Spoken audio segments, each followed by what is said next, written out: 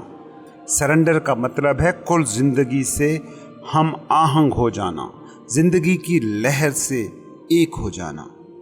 ایک بات کو سمجھو کہ لڑنا ہے ہارنا، ماننا ہے جیتنا۔ اس کو ایک اور اینگل سے سمجھنے کی بھی کوشش کرو، مذہب کی زبان میں اسے پرکھو۔ جب تم کسی سچویشن، کسی بندے، کسی بیماری، کسی مشکل سے لڑتے ہو تو تم کس سے لڑ رہے ہوتے ہو؟ تم ہی یہ کہتے ہو کہ خالق کی مرضی کے بغیر پتا تک نہیں ہلتا۔ تو خالق کی مرضی کے بغیر یہ سچویشن، یہ بیماری، یہ مشکل کیسے آ سکتی ہے جس کا تمہیں سامنا ہے؟ اب اگر تم لڑ رہے ہو تو سوچو کس سے لڑ رہے ہو؟ اس سے جس نے یہ سچویشن تخلیق کی ہے۔ سوچو کیا تم خالق کے کائنات سے لڑ سکتے ہو؟ فقیر کیا کہتا ہے تمہاری مشکلات، سچویشنز کے حوالے سے؟ صوفی کیا کہتا ہے؟ صوفی کہتا ہے کہ اگر تم لڑو گے تو تم ہارو گے۔ صوفی کہتا ہے کہ لڑو ہی مت، لڑنے کا سوال ہی نہ اٹھے۔ تم خود کو اتنا الگ ہی مت مانو کہ تمہیں لڑنا ہی ہے۔ تم لڑتے ہی اس لیے ہو کہ کسی کو، کسی سچویشن کو، کسی مشکل کو خود سے الگ کوئی چیز مان لیتے ہو۔ یہ پوری کی پوری حیات ایک ہے، زندگی ایک لہر ہے جو تمام فارمز کو، حیاتوں کو چھو رہی ہے۔ فقیر کہتا ہے کہ جھکنا سیکھ لو۔ طوفان آئے تو مقابلے میں کھڑے نہ ہو جاؤ، اس کے ساتھی بن جاؤ، کوآپریٹ ود اٹ۔ تمہیں پتہ ہی نہیں چلے گا کہ طوفان کب آیا، کب گزر گیا۔ تمہیں پتہ ہی نہیں چلے گا کہ آندھی کیسے تمہارے پاس سے گزر گئی، اور طوفان کے گزر جانے کے بعد تم پاؤ گے کہ طوفان نے تمہیں چھوا ہی نہیں، اور تم پاؤ گے کہ تمہاری طاقت کا رتی بھر بھی ضائع نہیں ہوا، کیونکہ تم لڑے ہی نہیں۔ اب اگر لڑے نہیں تو ہارنے کا سوال ہی کیسا، کیونکہ جس کا طوفان ہے اس کے ہی تم ہو۔ وہ طوفان جو تمہیں دشمن لگا، جس کے سامنے ڈٹنے کی تم نے ٹھانی، وہ تمہارا دشمن تھا، یہ تمہیں کیسے پتہ لگا؟ اس بات کو تھوڑا سا سمجھیں۔ کیا سچ میں دشمن نام کی کوئی چیز اس کائنات میں ہے، یا ہم خود ہی طے کر لیتے ہیں کہ وہ دشمن ہے؟ اور یہ ہم کیوں طے کرتے ہیں؟ کیونکہ ہم لڑنا چاہتے ہیں۔ اگر کوئی لڑنا ہی نہیں چاہتا تو ایک بات طے ہے کہ کچھ بھی دشمن نہیں ہے۔ سارے دشمن ہماری اپنی تخلیق ہیں، ہمارے ارادوں کی تخلیق، ہماری خواہشوں، ہماری لالچوں، ہمارے غصے اور ہماری انا کی، ہمارے تکبر کی تخلیق۔ سب دکھ ہم خود تخلیق کرتے ہیں۔ صوفی کہتا ہے ایسے ہو جاؤ جیسے ہو ہی نہیں، جیسے ہوا تلوار سے نکل جاتی ہے، تلوار ہوا سے نکل جاتی ہے، ہوا کہیں کٹتی نہیں۔ کیوں؟ کیونکہ ہوا ریزسٹ نہیں کرتی۔ پانی کو تلوار سے کاٹیں، ابھی تلوار پانی سے گزری تک نہیں ہوتی کہ پانی پھر جڑ چکا ہوتا ہے۔ کیوں؟ کیونکہ پانی ریزسٹ نہیں کرتا۔ مشہور ماہر نفسیات کارل ینگ ایک بات کہا کرتا تھا، "What you resist not only persists but will grow in size." جس چیز کی تم مزاحمت کرتے ہو وہ ہمیشہ رہتی ہے، اور رہتی ہی نہیں ہے بلکہ بڑھتی ہے۔ فقیر بھی یہی کہتا ہے کہ تم ہوا، پانی جیسے ہو جاؤ، لڑو ہی مت، ریزسٹ ہی مت کرو، کاٹنے مٹانے والی طاقت کو گزرنے دو، خود دیکھ لو گے کہ تم مٹ نہیں سکے ہو۔ ہاں، اگر تم لڑو گے تو تم ضرور ٹوٹو گے، ضرور اور ضرور۔ ٹوٹنا کسی باہری طاقت کا نتیجہ نہیں ہوتا، تم ٹوٹتے ہو کیونکہ تم لڑتے ہو۔ ہار کسی چیز کا نام نہیں ہے، ہار بس جیت کی خواہش، فتح کی کوشش کا حتمی نتیجہ ہے۔ قوت ارادی، استقامت، ارادوں کی پختگی جیسے الفاظوں کو جو تم نے سر پر بٹھا رکھا ہے، فقیر ان لفظوں سے چڑھتا ہے۔ فقیر کہتا ہے کہ ارادہ تمہارا ہوتا ہی نہیں، ارادہ تو بس ایک کا ہی ہے، خالق کا۔ تم پتہ ہے ان شاندار بڑے بڑے لفظوں کو کیوں عزت دیتے ہو؟ کیونکہ تمہاری زندگی کا سارا ڈھانچہ انا کے غرور پر کھڑا ہے، اشرف المخلوق ہونے کے تکبر کی بنیادوں پر تن کر کھڑا ہے۔ تم نے دوڑنا ہے، تم نے لڑنا ہے، تم نے کہیں پہنچنا ہے، کچھ پانا ہے، عزت، دولت، شہرت، عہدہ، کچھ حاصل کرنا ہے، کنہیں سے کچھ چھیننا ہے۔ کوئی ان چیزوں کو تم سے چھین نہ لے، انہیں اس سے روکنا ہے۔ تمہاری زندگی ایک جنگ ہے، تمہارے دیکھنے کا ڈھنگ جنگ کے میدان میں کھڑے دشمن جیسا ہے، جہاں ہر چیز دشمن ہے۔ جھکنا نہیں ہے، جھکے تو عزت گئی۔ زندگی کو اس نظر سے دیکھنے کا ڈھنگ بیماری ہے، وہ بیماری جو موت کی طرف لے جاتی ہے، جو فنا کی طرف لے جاتی ہے۔ تم ایسے ہو جاؤ جیسے ہو ہی نہیں۔ یہ نہ ہونے جیسا جو ہونا ہے، اس میں ول پاور نہیں ہوتی۔ جاپان کا ایک مشہور جنگی آرٹ ہے جوڈو کراٹے، آپ سب نے یہ نام سنا ہوگا۔ اس کا پورا ڈھانچہ اسی اصول پر کھڑا ہے۔ عام لڑائی جو ہوتی ہے اس کا اصول یہ ہے کہ میں آپ کو مکہ ماروں تو آپ اس کا مقابلہ کریں گے۔ اب یہ مقابلہ دو طرح سے ہو سکتا ہے، میں مکہ ماروں، آپ اسے روک لیں، دفاع کریں، ریزسٹ کریں، یا میرے مکے کے جواب میں مجھے مکہ ماریں، ریئیکشن دیں۔ اگر آپ ان دونوں ہی پوزیشنوں میں نہ بھی ہوں تو بھی آپ کا جسم خود کو تیار کرے گا اس مکے کا مقابلہ کرنے کے لیے۔ آپ کے مسل سخت ہو جائیں گے، خون کا دباؤ بڑھ جائے گا تاکہ جسم کو چوٹ کم سے کم لگے۔ جوڈو کراٹے کا فن مگر اس سے بالکل الٹ ہے، اور لڑائی کی بات ہو تو جوڈو سے بڑا فن آج تک انسان نے ایجاد ہی نہیں کیا ہے۔ جوڈو کا جاننے والا بڑے سے بڑے پہلوان کو منٹوں میں چت کر سکتا ہے، اور چت بھی ایسے کہ اسے لڑنا ہی نہیں پڑے گا۔ جوڈو کا فلسفہ یہ ہے کہ جب کوئی تمہیں مکہ مارے تو اس مکے کو پی جاؤ، ریزسٹ مت کرو، کوآپریٹ ود اٹ۔ جب کوئی تمہیں گھونسا مارے تو ایسے ہو جاؤ جیسے تم کوئی تکیہ ہو۔ جوڈو کہتا ہے کہ اگر تم ایسا کرو گے تو مکہ مارنے والے کا ہاتھ ٹوٹ جائے گا، تمہیں مگر کچھ نہیں ہوگا، کیونکہ مکہ مارنے والا پورے زور سے مکہ مارتا ہے اور جواب میں تم کچھ بھی نہیں کرتے۔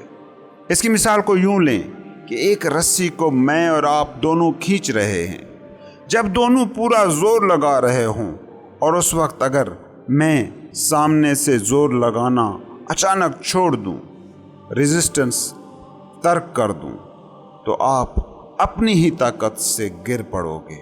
جوڈو کا فن کہتا ہے کہ مارو مت، جب کوئی مارے تو الٹا اس کے حامی بن جاؤ، اس کو دشمن مت مانو، مانو کہ وہ تمہارے ہی جسم کا ایک حصہ ہے، اور تب تھوڑی ہی دیر میں مارنے والا تھک جائے گا، پریشان ہو جائے گا، اس کی طاقت کمزور ہوگی، کیونکہ ہر مکے پر وہ طاقت خرچ کر رہا ہے۔ مقابلے میں آپ کی طاقت کمزور نہیں ہوگی، بلکہ جوڈو کہتا ہے کہ اس کی طاقت بھی آپ کو مل جائے گی۔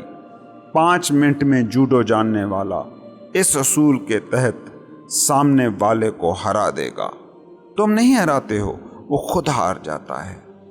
قدیم دور کی ایک سلطنت میں ایک بہت بڑا پہلوان رہتا تھا۔ وہ اتنا بڑا اور نامی گرامی پہلوان تھا کہ لوگ اس سے لڑنے سے کتراتے تھے۔